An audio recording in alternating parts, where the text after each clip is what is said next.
Hello students, welcome back.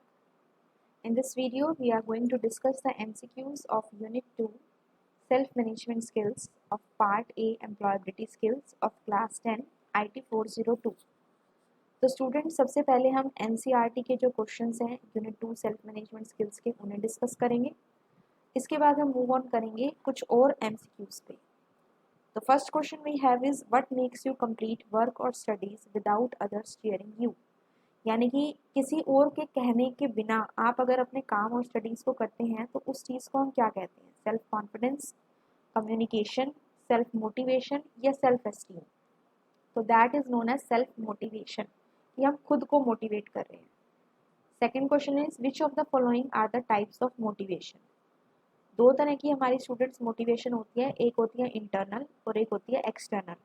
Internal होती है जब हम किसी के कहे बिना हम उस काम को करते हैं क्योंकि वो हमें अच्छा लगता है या हमारा इंटरेस्ट है या हमारी हॉबी है. और एक्सटर्नल होता है क्योंकि हमें उस काम को करने से कोई ना कोई रिवॉर्ड मिल रहा है, that is why we are doing it. वो होती है हमारी एक्सटर्नल मोटिवेशन. तो कौन कौन सी हमारी दो टाइप की मोटिवेशन हुई स्टूडेंट्स? इंटरनल और एक्सटर्नल. इंटरमीडिएट और एक्सटेंसिव नाम से कोई मोटिवेशन नहीं होती. So the two correct answers are internal and external. Next आती है students third question. Ravi works hard to get the best student award at the end of a year. What type of motivation is this? अब इस question में देखिए, रवि खुद से hard work कर रहा है ताकि उसे लास्ट में बेस्ट स्टूडेंट का अवार्ड मिल सके. लेकिन इसके वो क्यों वो हार्ड वर्क कर रहा है? क्योंकि उसे अवार्ड चाहिए, बेस्ट स्टूडेंट का अवार्ड चाहिए. तो ये हमारी कैसी मोटिवेशन है? एक्सटर्नल मोटिवेशन है. ठीक है, क्योंकि एक्सटर्नल मोटिवेशन क्या होती है? जब हम किसी रिवॉर्ड के या किसी प्राइज के को अचीव करने के लिए हम हार्डवर्क करते हैं, that is known as external motivation. ठीक है, अब एनसीईआरटी की बुक में सेशन नंबर 3 में ही आपके एमसीक्यूज हैं. कुछ और एमसीक्यूज पे हम चलते हैं.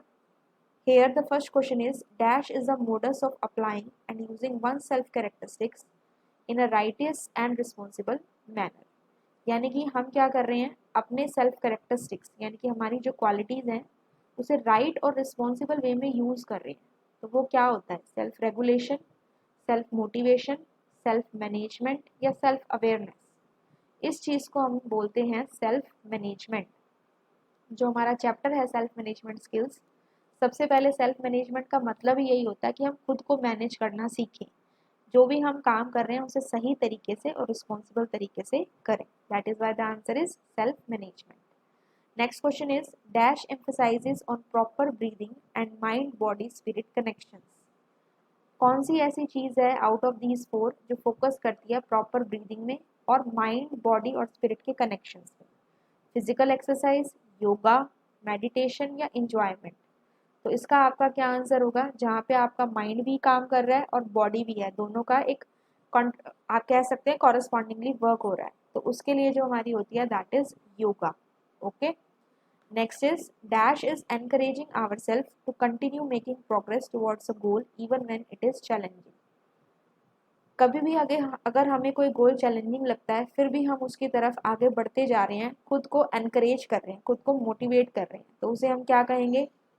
Self awareness, self regulation, self motivation या सेल्फ मैनेजमेंट. उसे हम कहेंगे सेल्फ मोटिवेशन, क्योंकि हम ऑब्जेक्टिव से आते हुए भी खुद को मोटिवेट कर रहे हैं. That is why that is self motivation. Next is dash is self acting और सेल्फ ऑपरेटिंग. यानी कि अपने ऊपर काम करना जिससे कि हमें अपनी वीकनेस और स्ट्रेंथ का पता लग पाए और हम अपने बारे में सारी चीज़ों को जानते हो, अपनी स्ट्रेंथ, अपनी वीकनेस. तो वो होता है स्टूडेंट सेल्फ रेगुलेशन. तो देखिए स्टूडेंट, सेल्फ अवेयरनेस क्या हुआ?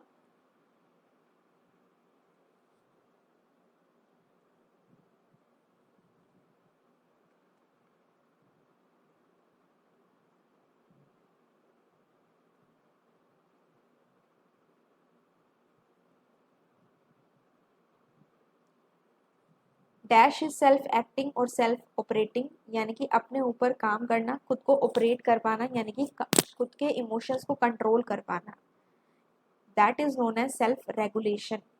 तो सेल्फ अवेयरनेस क्या हुआ? अपने बारे में जानना, अपनी स्ट्रेंथ और वीकनेस के बारे में जानना. सेल्फ मोटिवेशन हुआ कि खुद को मोटिवेट करना. और सेल्फ रेगुलेशन क्या हुआ? खुद के इमोशंस को रेगुलेट करना, मतलब कंट्रोल करना. और सेल्फ मैनेजमेंट हमने ऊपर ही पढ़ा, doing the work in a right and responsible manner.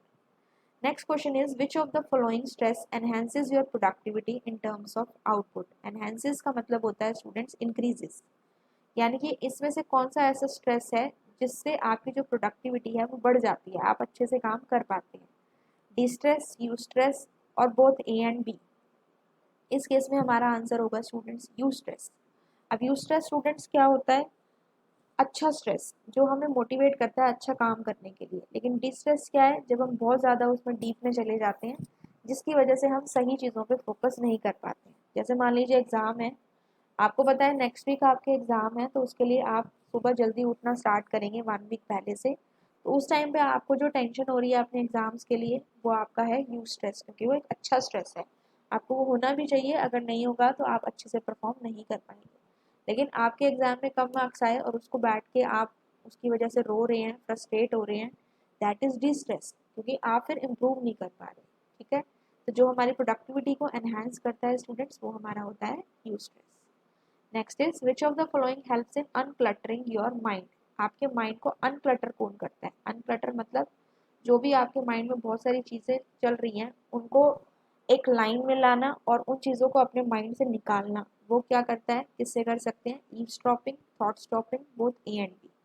Eavesdropping का मतलब होता है कान लगा के दूसरों की बातों को सुनना। क्या इससे हमारा माइंड अनक्लटर होगा? नहीं होगा, और ज़्यादा क्लटर हो जाएगा, क्योंकि हमारे पास ज़्यादा इन्फॉर्मेशन है, हम और चीज़ों के बारे में सोचते रहेंगे। सेकेंड है थॉट स्टॉपिंग। अगर हम अपनी थॉट्स को थोड़ी देर के लिए स्टॉप कर दें, किसी एक पर्टिकुलर चीज़ पे फोकस कर लें, तो उस टाइम पे हमारा जो माइंड है, हमारे माइंड में बहुत सारी चीज़ें हैं, उसे हम थोड़ा सा अनक्लटर कर सकते हैं, साफ कर सकते हैं, क्लीन कर सकते हैं। ठीक है, तो the answer is thought stopping. Next is general feeling of self awareness enhances yours. जब आपको खुद के बारे में जानकारी होती है तो उससे आपका क्या बढ़ता है?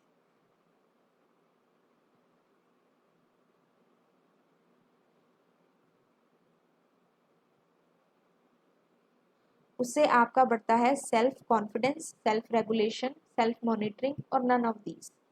सो जब आपको अपने बारे में सारी जानकारी होती है, आपको पता है स्ट्रेंथ क्या है, वीकनेस क्या है, तो आप उसके अकॉर्डिंग अच्छे से डिसीजन भी ले पाते हैं। तो जब आप अच्छे डिसीजन ले पाते हैं तो आपका क्या बढ़ जाता है? Self confidence. एनहेंस का मतलब होता है स्टूडेंट्स इंक्रीज।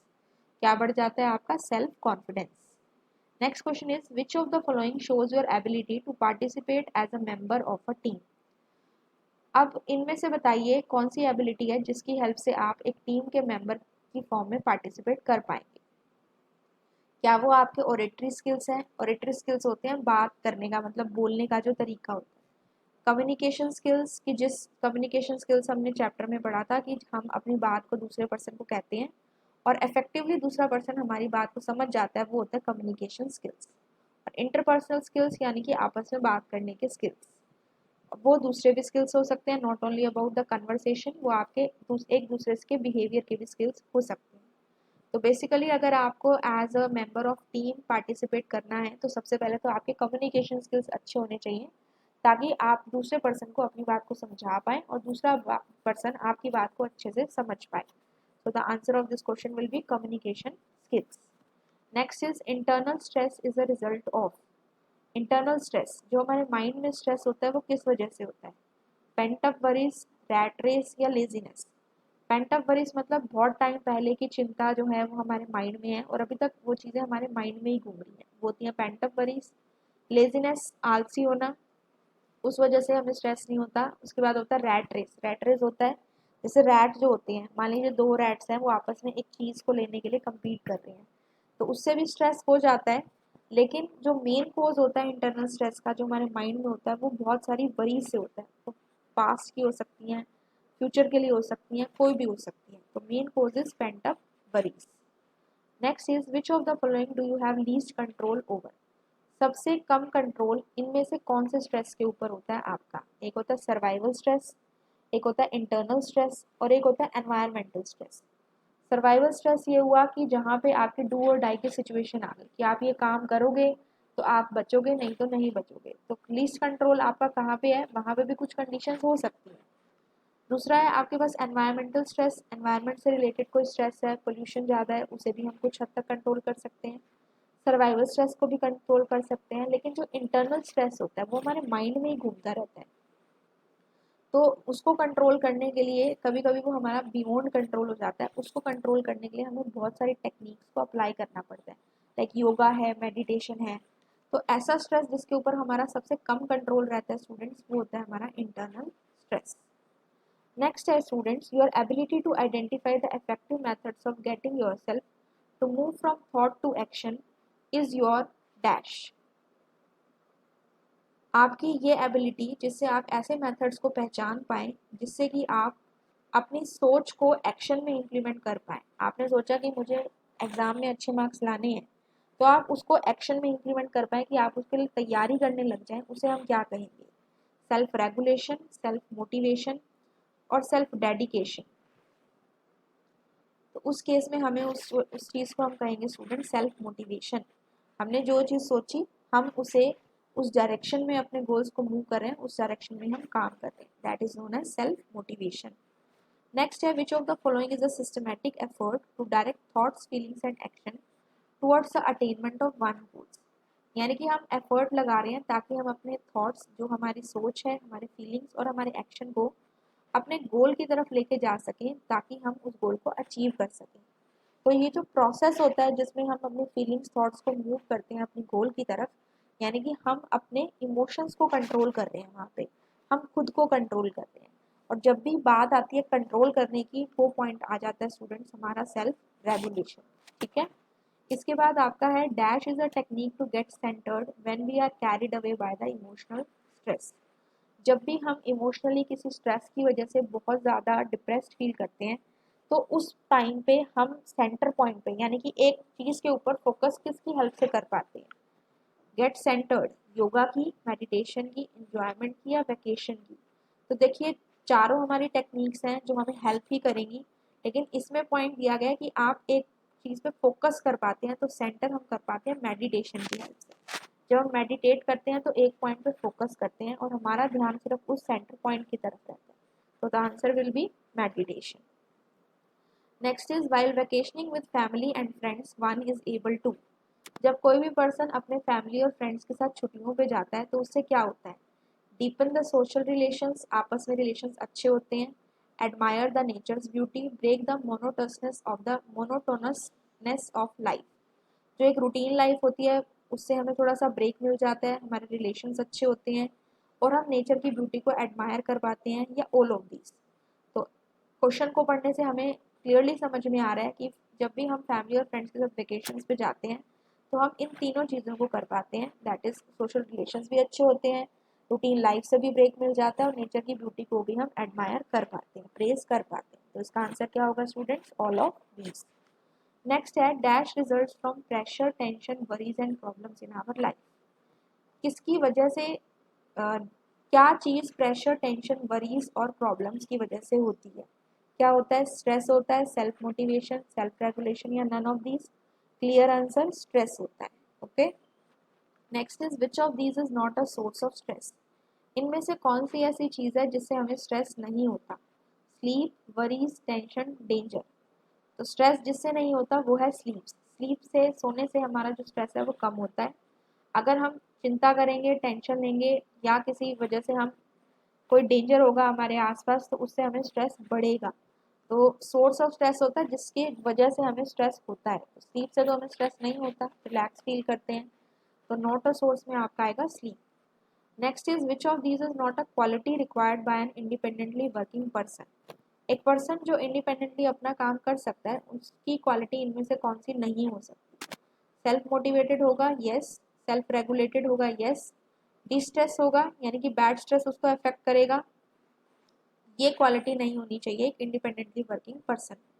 सेल्फ अवेयरनेस उसको होगी, हाँ होगी। क्या नहीं होना चाहिए? डिस्ट्रेस। ठीक है, बैड स्ट्रेस उसको नहीं होना चाहिए। Next is, what type of hormones are release by body when we exercise. जब हम एक्सरसाइज करते हैं तब हमारी बॉडी में कौन से हॉर्मोन्स रिलीज होते हैं?